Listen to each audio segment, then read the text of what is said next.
Imagine you have said yes when every cell in your body was screaming no. You smiled. You helped. You stayed quiet. And later, alone in the dark, something inside you felt hollow. Not grateful. Not peaceful. Hollow. You told yourself it was the right thing to do. You told yourself you were being good, kind, selfless. But what if that wasn't kindness at all? What if the thing you have been calling your greatest virtue is actually the mask you wear to avoid the one thing that terrifies you more than anything else? Conflict. What if your kindness is not strength? What if it is fear wearing a very convincing costume? You have been lied to, not by the world, by yourself. Every time you swallowed your anger to keep the peace, you called it maturity.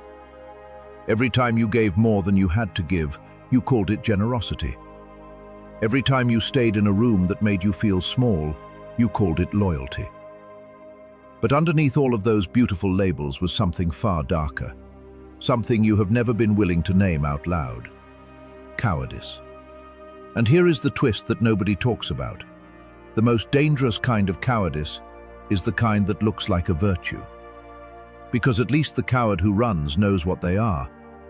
But the coward who stays and smiles and calls it love, that person has no idea what is happening inside them.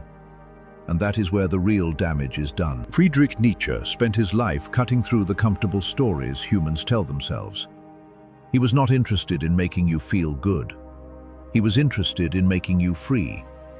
And one of his most brutal, most misunderstood ideas is this, that the morality most people worship, the morality built on being nice, being agreeable, being selfless, is not noble at all. It is a survival strategy invented by the weak to control the strong. Stay with me, because this changes everything, especially the part about what happens when you finally stop being kind for the wrong reasons. Nietzsche had a name for the psychology hiding behind performed goodness.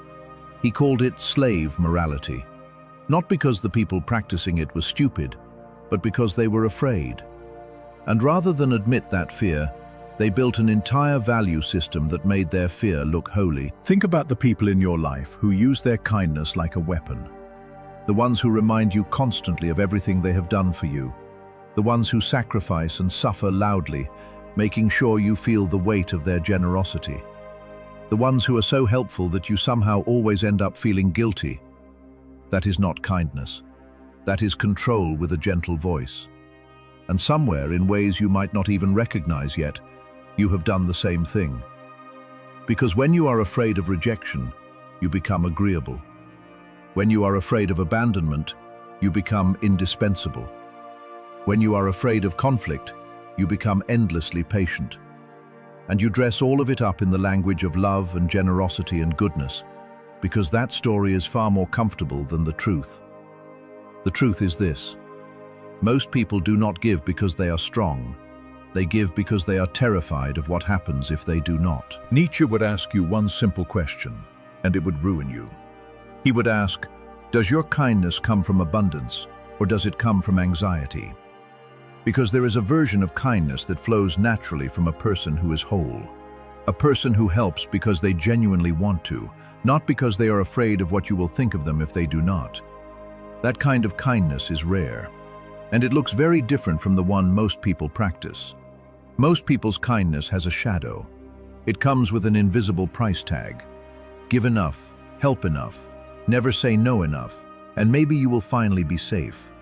Maybe you will finally be loved. Maybe no one will leave. But here is what Nietzsche understood, that most people spend their whole lives avoiding. Safety bought through self-erasure is not safety.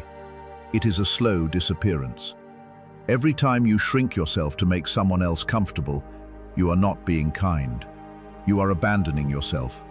And you are teaching the world exactly how much of you can be taken before you say a word. The philosopher's concept of will to power is not about domination. That is the misreading that lazy minds reach for. The will to power is about self-mastery. It is about becoming who you actually are with full force without apology.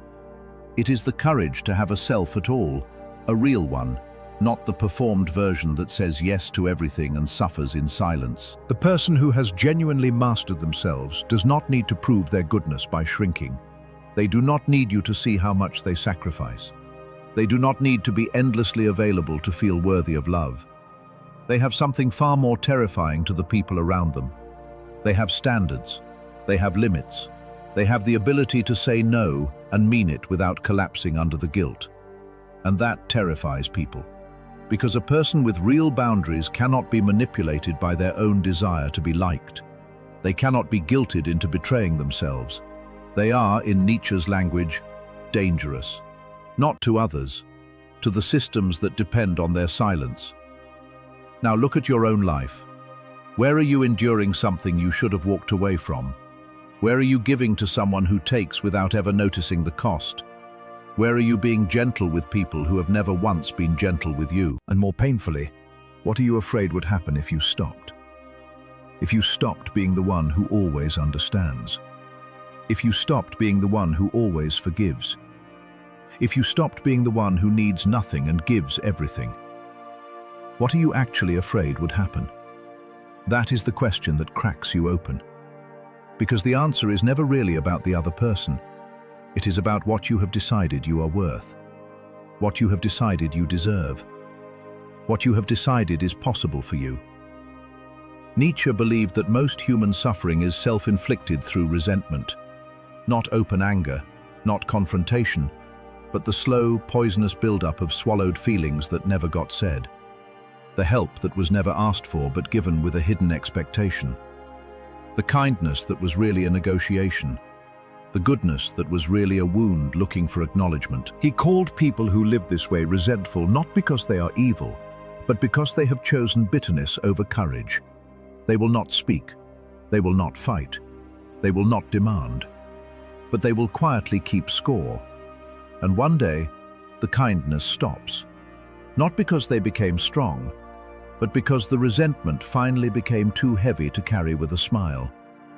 You deserve more than that ending. Real strength does not look like endurance. Real strength looks like clarity.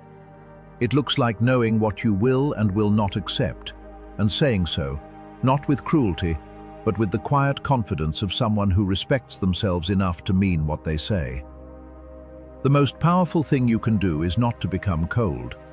It is to become honest. Honest about what you want. Honest about what you will give and what you will not. Honest about the difference between loving someone and losing yourself for them. Nietzsche did not tell us to stop caring about people. He told us to stop pretending that self-betrayal is the same as love. There is a version of you that helps people because you genuinely have something to give, and it costs you nothing, and it leaves you feeling more like yourself, not less. Find that version. Protect that version. Build your life around that version. Because kindness from power is one of the most beautiful forces on earth. But kindness from fear, that is a slow death. And you have spent enough time dying quietly. The world does not need more people who are good at suffering in silence. It needs people who are brave enough to be real. People whose yes means yes and whose no means no. People who give because they are full, not because they are empty and hoping that giving will finally make them feel like enough. You are already enough. You do not have to earn it. Now stop being kind for the wrong reasons and start being honest for the right ones. That is where your real life begins.